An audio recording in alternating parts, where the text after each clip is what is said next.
Welcome to the Indian Newslink podcast by Praneeta Mahajan.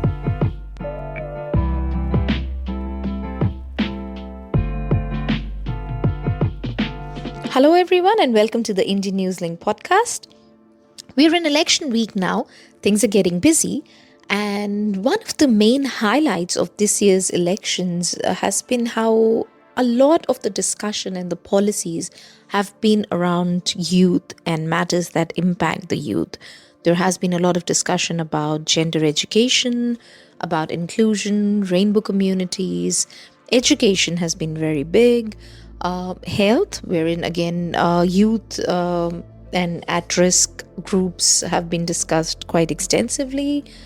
There has been discussion around tertiary education, and parties like the National Party and the ACT Party, they have raised concerns regarding the literacy levels of the country and how we can work and improve that. And I thought it would be interesting to look into how every party is viewing education moving forward for the next coming term. Education is the third biggest chunk of the government spending, right after the benefits and healthcare. Education is what the government would be spending a lot of time, resources, and energy on. And there are parties that are on the left that are proposing to expand access to early childhood education. The parties on the right, they want to discuss more about targets. They want to discuss about monitoring how our students are performing and how these schools are performing. And they have focused a lot about improving the literacy rates. So let's get right into it and see what every party is offering. Now, the National Party, of course, the biggest, most discussed policy change that they had was the ban of mobile phones in schools. The National Party definitely insists that the schools and many parents are concerned about the use of mobile phones in school, and there are researchers that have indicated that the social benefits of reducing screen time and encouraging students to interact with each other during the breaks is the best way forward. The party has also quoted many schools here and overseas that have experienced many positive outcomes in terms of the achievement and the performances of the students. Now, this has got mixed responses. There are people that are really in support of it, and there are people that are not too keen or interested in it. But I guess we'll just have to wait and watch for another week and see how this comes into action if and when it is implemented. The second thing that National Party is really insisting on is setting minimum times for reading, writing, and maths. Because they say that currently there is too much variation between how different schools are planning to teach the reading, the writing, and maths, which are fundamental skills, and how they can improve the students' performance by ensuring that they get at least 2 hours every day for reading and writing, at least 1 hour every day on maths. And they said that the government would share guidance with the schools on how to set their timetables, how to support them to meet the minimum class time requirements. But they have again insisted that this is something which is very crucial, looking at the literacy rates dropping in the country over a period of time. And they have highlighted time and again that something has to be done about this. Another thing that National Party is saying, which is the third policy that they're really highlighting in education, is to introduce standardized twice yearly reports. So what that means is basically to communicate the students' progress to the parents, and this should be reported on a regular basis. There should be a standardized format which tells them and gives them a clear idea about where the children might need help and what can be done to provide them that support and that help that they need. So National Party is just again highlighting that the parents need to know the details of their child's progress on, again, reading, writing, and maths, which are fundamental to the literacy rates of the country. And that is where their focus point is. Now, ACT Party, on the other hand, they are bringing in the concept of partnership schools. Once again, they want to reintroduce that concept, wherein they believe that it is a successful model for a school to function successfully. And they say that these partnerships are basically going to be focused on improving the educational outcomes for the students of that school, and it'll provide more flexibility to innovate, to engage with the students, and will have a stronger accountability for improving the literacy and the educational outcomes. The party wants to reintroduce this partnership model wherein you have community involvement as well as stronger participation from the schools, and they bring together and work on a set target with the children. They also want to have daily attendance records. They want that to be reported, and they said that we have to work towards a higher attendance, because when children are not attending school, it causes a bigger concern. It definitely has an impact on our literacy rates. It has an impact on how these children will be the future taxpayers, and if they're not equipped with the basic knowledge, it will not hold good for any country. And this is the main points that ACT Party is supporting. Labour Party, again, like I said initially, they would like to see more access to free early childhood education. They have proposed extending 20 hours of free early childhood education to 2-year-olds as well. They say that it would the early learning would help remove the barriers towards learning at later stages in life, and it would contribute towards benefiting that child as the child grows older. It also allows parents to return to work, pick up more hours, and hence contribute more towards the economy and the families. And also it would reduce the cost on the parents. So it would support these young families. That is one of the key policies towards education. The second thing that Labour has introduced is financial literacy to be taught in school. We've discussed this earlier as to why that is very important, and that is one of the essential life skills. In fact, Indian Newsling did a series of stories around that.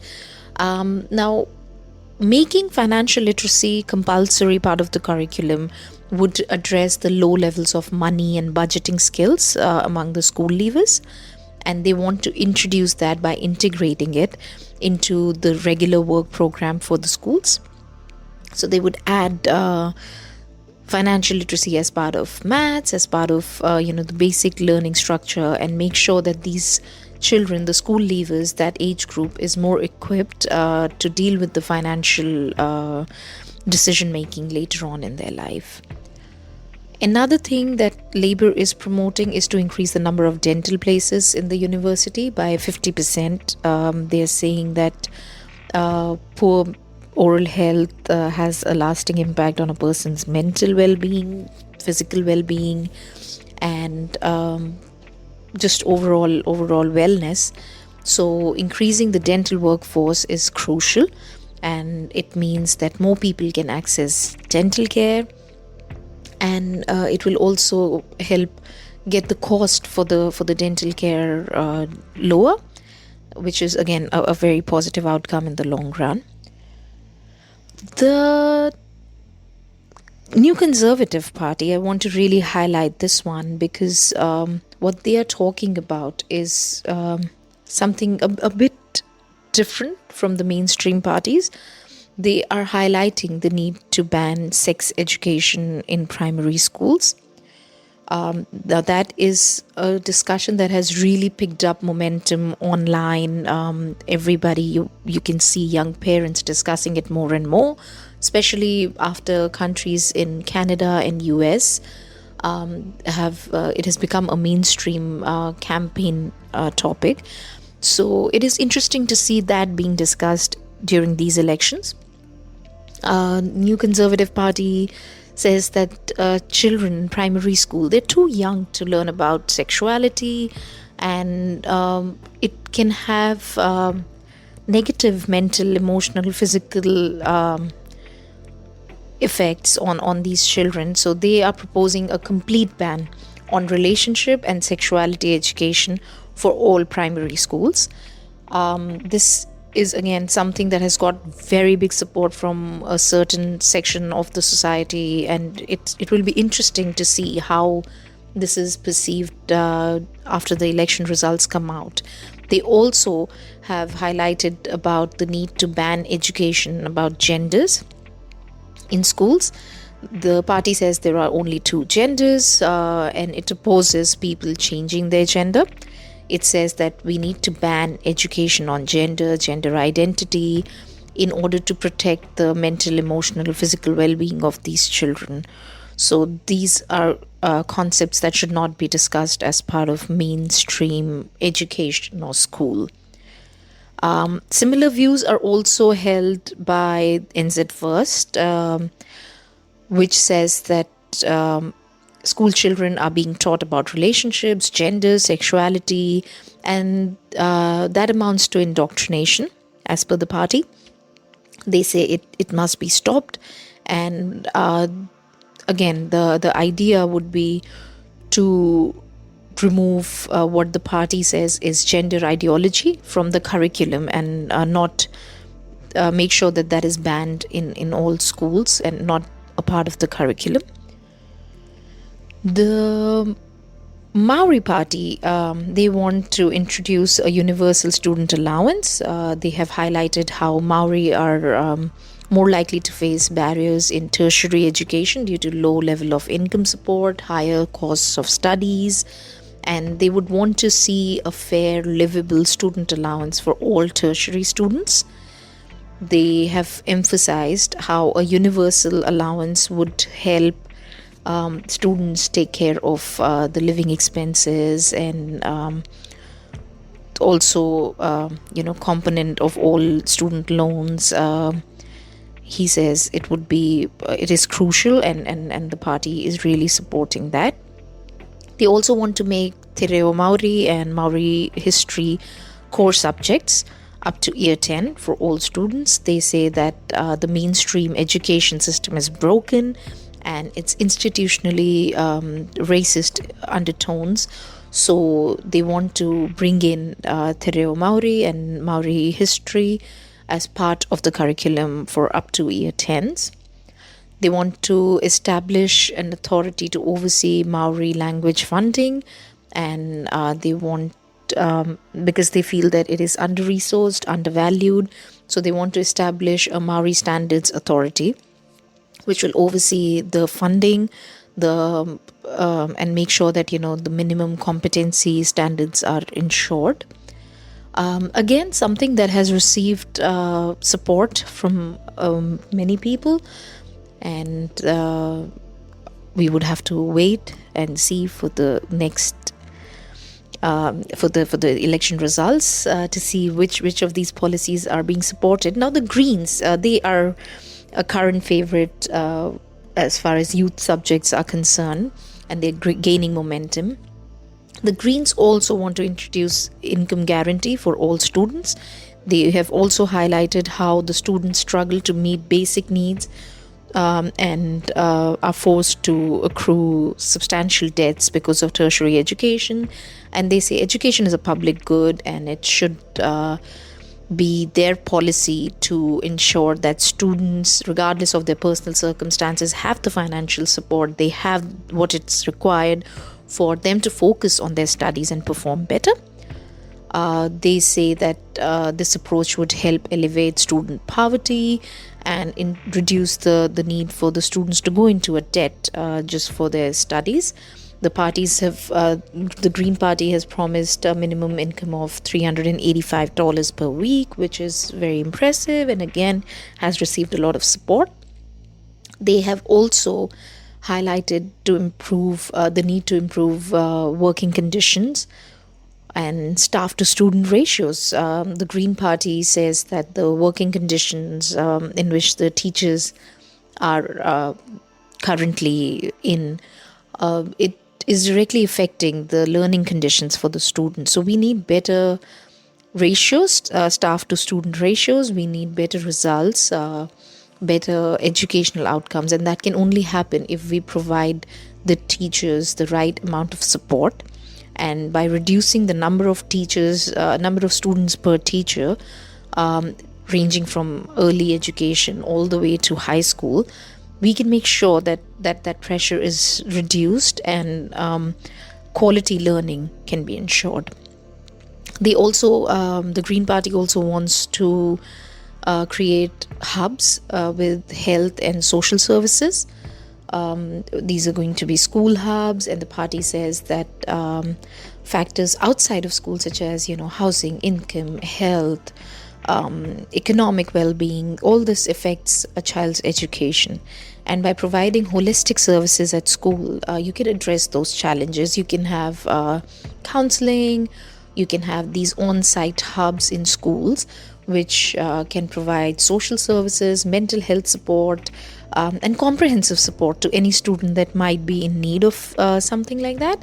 And the party says that they will integrate community services such as health, welfare, cultural services within the school environment to make it more accessible for the students. Again, something that is a hot favorite. People are really talking about it. People really want to support these ideas, but just a matter of time. I hope we've been able to present it and streamline the policies of these parties for you to make a better choice. On that note, thank you so much for listening to the podcast. I hope we can discuss another issue really soon. Wish you all a great day. This is Praneeta signing off. Thank you. Thank you for listening to the Indian Newsling podcast by Praneeta Mahajan.